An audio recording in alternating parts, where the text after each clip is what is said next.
ऐसा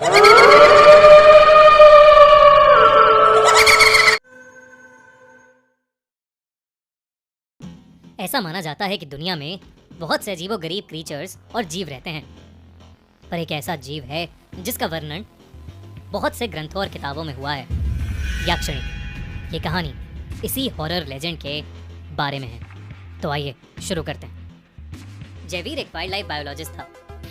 बचपन से ही उसे वाइल्ड एनिमल्स के बिहेवियर को स्टडी करना बहुत पसंद था। जयवीर अपनी डॉक्टरेट थीसिस के रिसर्च वर्क के लिए साउथ इंडिया के घने जंगलों में वाइल्ड लाइफ एक्सप्लोर करने के लिए एक एक्सपीडिशन पर आया था।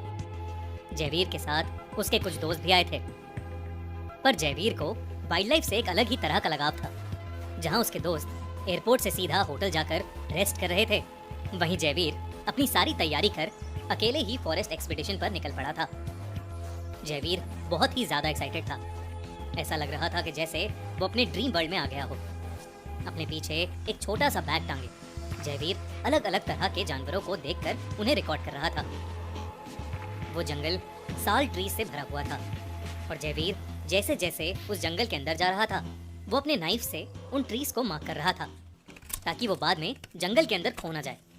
वो हर पेड़ पर गहरे निशान बना रहा था। एक आध पेड़ पर वो मजाक के तौर पर कुछ क्रिएटिव डूडल्स भी बना रहा था। वो ये सब कर ही रहा था कि अचानक उसकी उंगली अपने खुद के ही नाइफ से कट गई और उसका खून बहने लगा। जयवीर के पास फर्स्ट एड किट थी, मगर जैसे ही उसने अपनी चोट पर दवाई लगाई, उसकी चोट और बुरी तरह जलने लगी। उसे ऐसा फील हुआ कि जैसे उसकी उंगली पर किसी ने एसिड डाला हो। उसने अपनी पानी की बोतल चेक की, मगर उसमें पानी खत्म हो चुका था। जयवीर उस जंगल में पानी खोजने लगा था। जैसे जैसे वो उस जंगल के और अंदर जा रहा था, उसे और ज्यादा ठंड लग रही थी। अचानक जयवीर को ऐसा लगा जैसे कोई उसका पीछा कर रहा है। वो पीछे मुड़ा तो उसे एक परछाई नजर आई, जिसे देख वो थोड़ा घबरा गया। लेकिन वो परछाई किसी जानवर की नहीं, बल्कि एक लड़की की थी। वो उस परछाई के पीछे पीछे चल दिया। अचानक से वो परछाई गायब हो गई, लेकिन तभी जयवीर को वहां एक झील दिखी। जयवीर उस झील के करीब गया और उसकी दाईं तरफ से एक बेहद खूबसूरत औरत झील की तरफ आई और उस झील में नहाने लगी। जयवीर उस औरत को देखकर अपनी चोट के बारे में बिल्कुल भूल गया।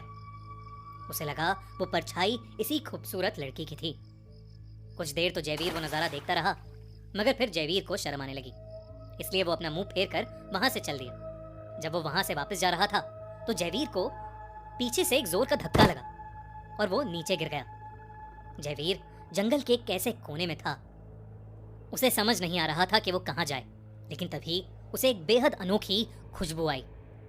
उसे उस खुशबू से एक अजीब सी बेचैनी होने लगी थी, इसीलिए वो उस खुशबू के पास जाने लगा।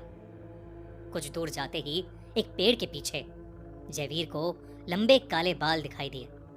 वहां कोई औरत खड़ी थी और वो खुशबू उस औरत से ही आ रही थी, मानो उसने अभी अभी अपने बदन पर काफी सारा इत्र लगाया हो। जयवीर को पता नहीं क्या हुआ, वो उस औरत की तरफ खिंचा चला गया।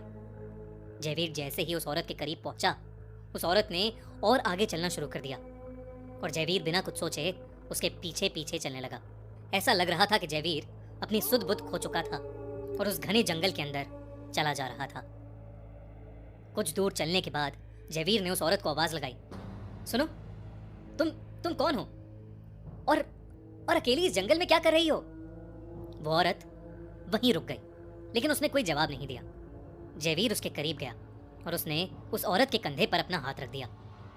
उसके हाथ रखते ही वो औरत पीछे पलटी। जयवीर ने अपनी जिंदगी में उससे ज्यादा खूबसूरत औरत पहले कभी नहीं देखी थी। वो कुछ देर तक सिर्फ उसे देखता रहा। उस औरत ने धीमे से अपना हाथ जयवीर के बालों में फेरा। उस औरत के छूने के बाद तो मानो जयवीर उसका दीवाना सा हो गया। उसकी आंखें हल्की लाल होने लगीं, मानो जयवीर को किसी चीज का नशा हो गया हो। उसने उस औरत को अपनी ओर खींच लिया। उस औरत ने जयवीर से पकड़ छुड़ाई और उसका हाथ थामकर उसे जंगल के और घने हिस्से में ले जाने लगी। अंदर जाते हुए जयवीर को कोई होश नहीं था। वो चुपचाप उस खूबसूरत औरत के पीछे पीछे चलता रहा। चलते चलते अब जयवीर को कई सारे जानवरों की आवाज आने लगी थी।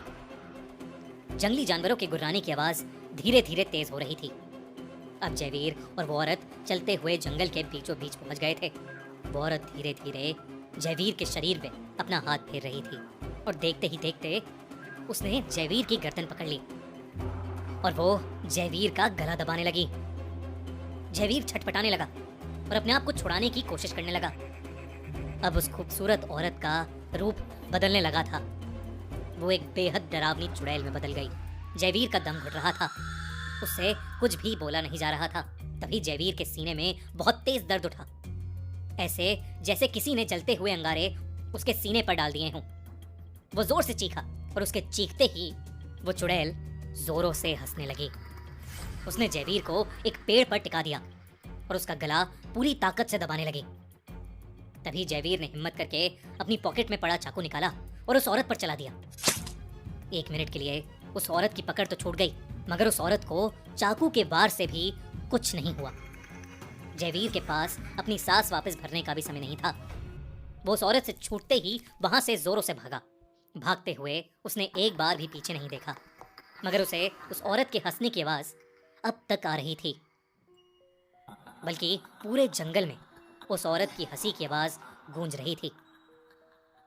दौड़ते दौड़ते जयवीर अपना रास्ता भी भटक गया था और वो बुरी तरह थक कर रोने लगा। देखते ही देखते थकावट, डर और कमजोरी के कारण जयवीर वहीं बेहोश होकर गिर गया। रात भर जब जयवीर होटल रूम वापस नहीं आया तो उसके दोस्तों ने जंगल में एक रेस्क्यू टीम भिजवाई। कई घंटों की खोज के बाद उन्हें जयवीर अधमरी हालत में मिला और उसकी छाती और पेट पर अजीब से निशान थे। वो निशान बिल्कुल वैसे ही थे जैसे जयवीर ने अपने नाइफ से उन जंगलों के पेड़ों पर बनाए थे। होटल के रिसेप्शनिस्ट ने तब जयवीर को बताया कि माना जाता है कि उस जंगल में याक्षणी वास करती है। याक्षणी जो कि एक राक्षसी है जो लोगों को अपनी सुंदरता से अपना शिकार बनाती है। उस जंगल के पेड़ ही उसका घर है और जयवीर ने उसके घर से छेड़छाड़ करके याक्षणी को गुस्सा दिला दिया। ये सब होने के बाद जयवीर महीने भर तक सदमे में रहा, ये सोच सोच के कि उसका सामना एक चुड़ैल, एक राक्षसी याक्षणी से हुआ था।